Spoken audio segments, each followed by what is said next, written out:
nous, on est tous ensemble une personne à mobilité réduite qui va au travail quotidien. On a choisi, même si personne à mobilité réduite, aujourd'hui, ça englobe tout un tas de...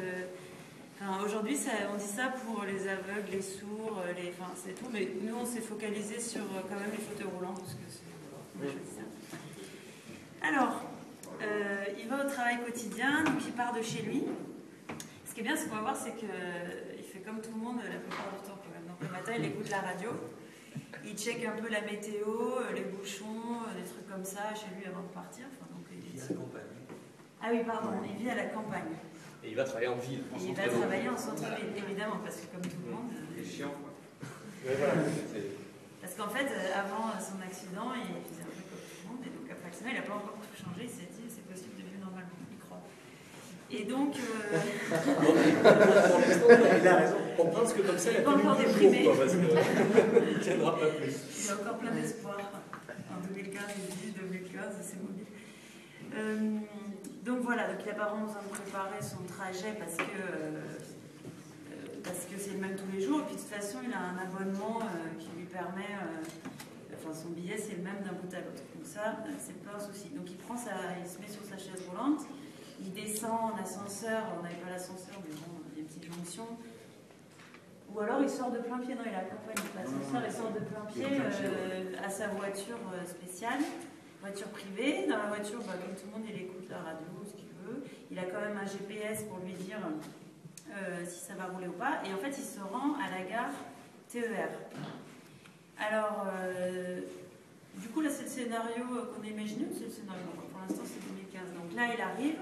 En fait, nous, ce qu'on lui a dit, c'est qu'il avait quand même une application depuis le début qui est liée à son billet qui dit qu'il lui a un peu réservé sa place PMR, enfin, qui lui a dit s'il y en avait des libres en arrivant. Donc il arrive à la gare TER, il a un peu fait une sorte de Twitter, là, enfin, de check-in ou ce qu'on veut, qui dit qu'il est là, et donc il a sa place de parking PMR. Et donc là, il arrive à sa première gare où il suit un peu la signalétique et les annonces, les balises sonores, tout ça. Et comme il a checké, il y a une personne qui vient automatiquement l'aider. Parce que bon, sinon, il faut aller la chercher, tout ça, c'est un peu galère. Et donc là, il vient l'aider à monter dans le TER, où il y a sa place réservée, normale. Et puis, il prend le TER, donc là, il fait comme tout le monde, il lit le journal. Alors lui, il lit le journal dans le tram, pas dans le TER. Mais bon, il a quand même sa tablette. Parce que comme tout le monde qui se la fait peut-être voler, d'ailleurs lui il est encore plus vulnérable, il doit encore plus s'accrocher à sa tablette, mais il regarde quand même ses mails et ses trucs là-dedans.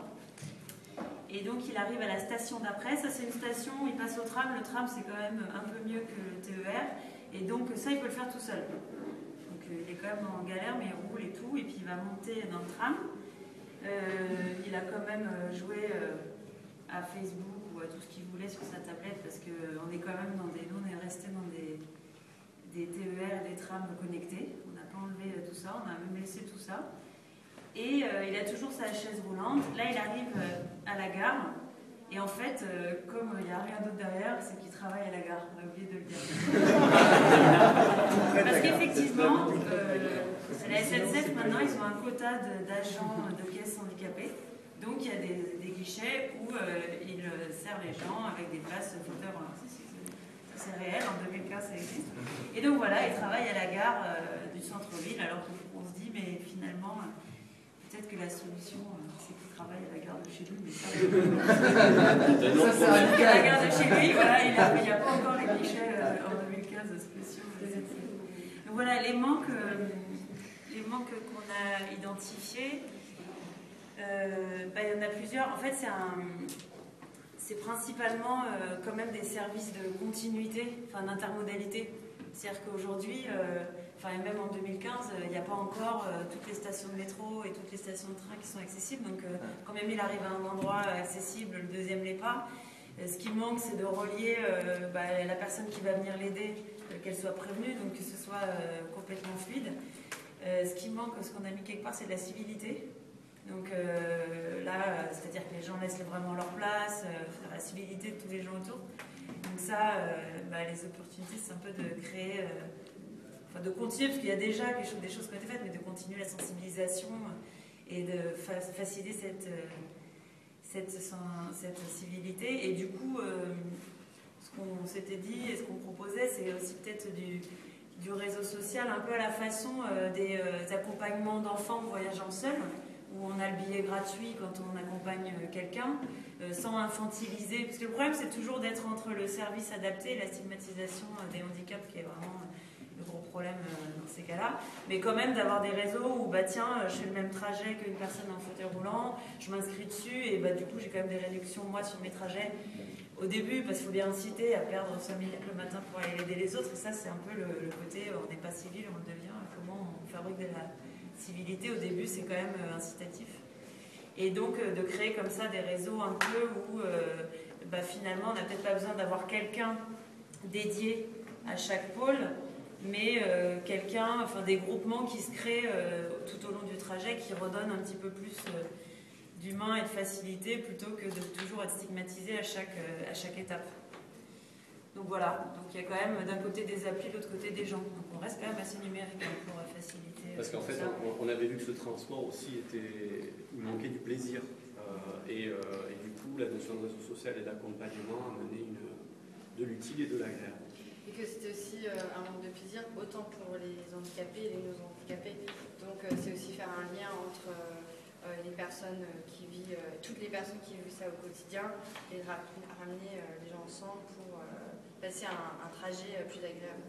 Et après, si on veut être radical, bah, on fait comme les Japonais qui ont des exosquelettes et qui portent les handicapés. Donc, sur le monde. Radical, c'est qu'on remplace les absences de jambes par des jambes électriques.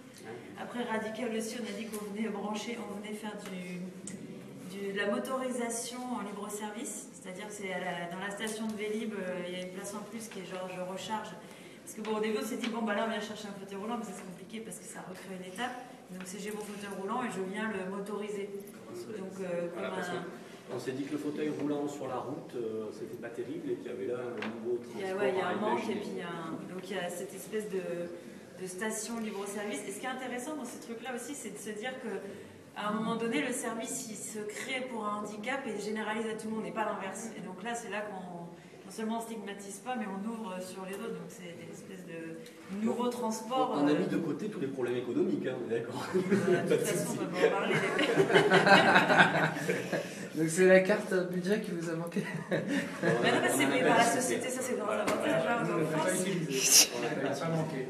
Dans ce système, je voulais dire en fait à chaque table, mais du coup on peut imaginer des cartographies plus complexes ou moins complexes et du coup rajouter la carte, enfin la ligne budget et la ligne jeu d'acteur, la ligne processus. Là c'était la version light du sujet, sachant qu'on sait qu'on scratch fait la surface et que c'est beaucoup plus complexe que ça pour réaliser ce service quoi, à la fin. Il vaut mieux commencer loin comme ça, peut-être arriver quelque part. On a grave. En 2015. Et bah, bravo.